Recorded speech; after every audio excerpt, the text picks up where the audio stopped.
Hello everyone, welcome to my homemade kitchen. জানো তো, শীতের শুরুতে ফুলকপিগুলো খেতে যেমন টেস্ট লাগে, শীতের শেষে ফুলকপিগুলো দেখলে ততটাই রাগ হয়। তো দেখো, আজকে আমিও নিয়েছিলাম কিছুটা ফুলকপি। তো কাটার পর না, ফুলকপির ভেতরে কেমন একটু বেগুনি বেগুনি কালার দেখলাম। তোমরা কি কেউ বলতে পারবে কালারটা কিসের জন্য হচ্ছে? আমি ঠিক বুঝে উঠতে পারলাম না, অনেকক্ষণ দেখলাম। তা ফুলকপি আলু দিয়ে করব তরকারি, তাই জন্য ফুলকপি আর আলুটা কেটে নিলাম। সাথে নিয়ে নিলাম কিছুটা পেঁয়াজ কুচি আর দুটো তিনটে কাঁচা লঙ্কা চেরা। তো দেখো, কড়াতে তেল দিয়ে দিলাম সামান্য একটু জিরে সম্বার, আর দিয়ে দিলাম একটু তেজপাতা, শুকনো লঙ্কা দিয়ে পেঁয়াজটা ভালো করে একটু ভেজে নেব। নিয়ে দিয়ে দেবো ছোটো ছোটো করে কেটে রাখা ফুলকপি আর আলু। সাথে দিয়ে দেবো টমেটো, দিয়ে ভালো করে একটু লবণ, জিরের গুঁড়ো, সামান্য লঙ্কার গুঁড়ো, হলুদ পরিমাণ মতো দিয়ে সব কিছু দিয়ে ভালো করে একটু ভাজা ভাজা করে নিতে হবে। ভাজা যত ভাজবে তত একটা টেস্ট আলাদা হবে। ফুলকপি যত ভাজবে, যত ভেজে ভেজে রান্না করবে, তত ফ্লেভারটা চেঞ্জ হবে। তো দিয়ে দিলাম, ভাজা হয়ে গেল, দিয়ে দিলাম জল, দিয়ে কটা কাঁচা লঙ্কা চেরা দিয়ে ঢাকা দিয়ে দিলাম ফোটার জন্য। এদিকে আমাদের ময়দা মাখা হচ্ছে, ফুলকপি আলুর তরকারি, সাথে তো একটু লুচি দরকার।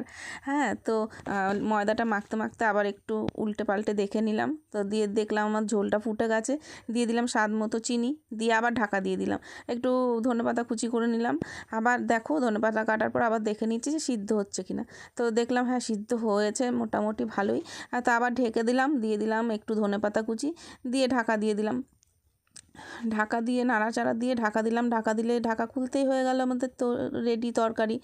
এবার লুচি ভাজার পালা। দেখো, বেশ একদম ছোট ছোট না, বেশ মোটা মোটা করেই লেচি কেটে নিলাম। কড়াতে দিয়ে দিলাম তেল, এদিকে লুচি বেলা হচ্ছে। দেবো গরম তেলে, ছাড়বো ফুলকো ফুলকো লুচি।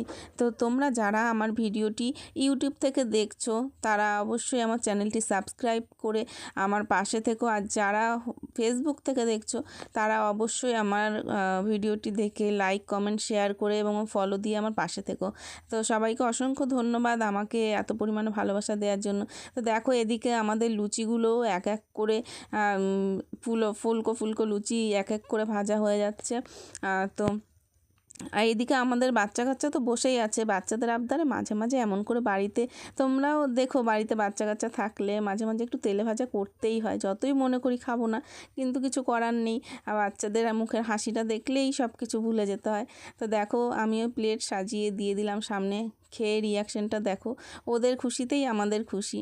তা দেখা হচ্ছে পরের অন্য কোনো একটা ভিডিওতে। সবাই